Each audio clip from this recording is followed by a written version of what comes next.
Pengertian konsep diri. Konsep diri didefinisikan sebagai semua pikiran, keyakinan, dan kepercayaan yang merupakan pengetahuan individu tentang dirinya dan memengaruhi hubungan dengan orang lain. Konsep diri adalah cara individu memandang dirinya secara utuh, fisikal, emosional, intelektual, sosial, dan spiritual. Konsep diri adalah citra subjektif dari diri dan pencampuran yang kompleks dari perasaan, sikap, dan sadar maupun sadar. Konsep diri memberi kita kerangka acuan yang mempengaruhi manajemen kita terhadap situasi dan hubungan kita dengan orang lain. Dua macam konsep diri adalah sebagai berikut. Yang pertama, konsep diri negatif. Peka pada kritik, responsif sekali pada pujian, hiperkritis, cenderung merasa tidak disenangi orang lain, bersikap pesimistis pada kompetensi. Dua, konsep diri positif. Yakin akan kemampuan mengatasi masalah, merasa setara dengan orang lain, menerima pujian tanpa rasa malu, sadar akan keinginan dan perilaku tidak selalu disetujui oleh orang lain, mampu memperbaiki diri. Hal-hal yang perlu dipahami tentang konsep diri adalah: yang pertama, dipelajari melalui pengalaman dan interaksi individu dengan orang lain. Yang kedua, ditandai dengan kemampuan intelektual dan penguasaan lingkungan atau positif. Yang ketiga, negatif, ditandai dengan hubungan individu dan sosial yang maladaptif.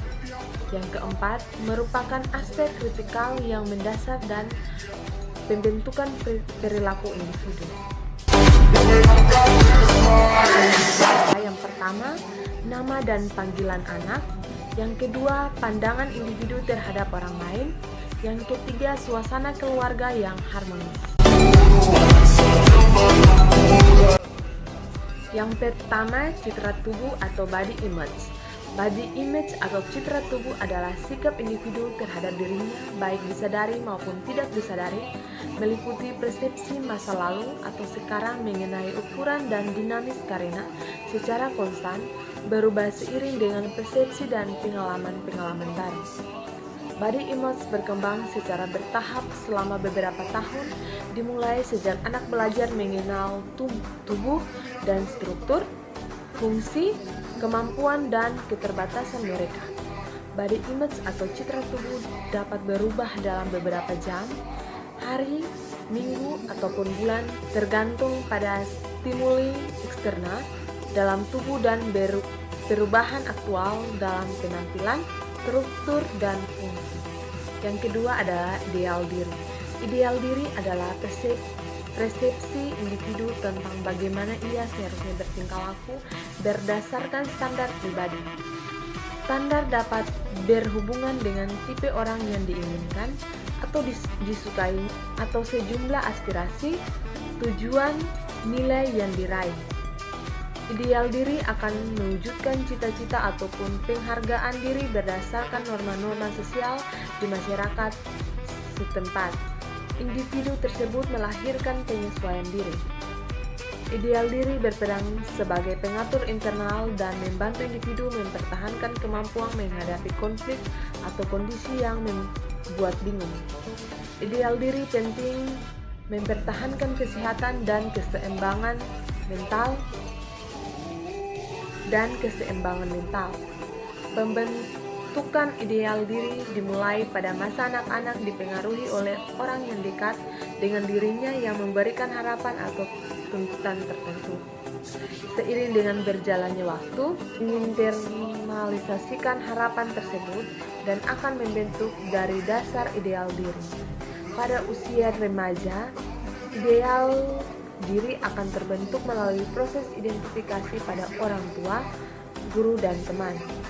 Pada usia yang lebih tua, dilakukan penyesuaian yang merefleksikan berkurangnya kekuatan fisik dan perubahan peran serta tanggung jawab. Yang ketiga adalah harga diri. Harga diri adalah penilaian pribadi terhadap hasil yang dicapai dengan menganalisis beberapa banyak kesesuaian tingkah laku dengan ideal dirinya. Harga diri diperoleh dari diri sendiri dan orang lain, yaitu dicintai, dihormati, dan dihargai.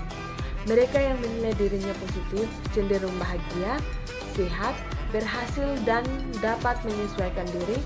Sebaliknya, individu akan merasa dirinya negatif, relatif tidak sehat, cemas, tertekan, pesimis, merasa tidak dicintai atau tidak diterima di lingkungannya. Harga diri dibentuk sejak kecil dari adanya penerimaan dan perhatian. Harga diri akan meningkat sesuai dengan meningkatnya usia. Harga diri akan sangat mengancam pada saat pubertas, karena pada saat ini harga diri mengalami perubahan karena banyak keputusan yang harus dibuat menyangkut dirinya sendiri.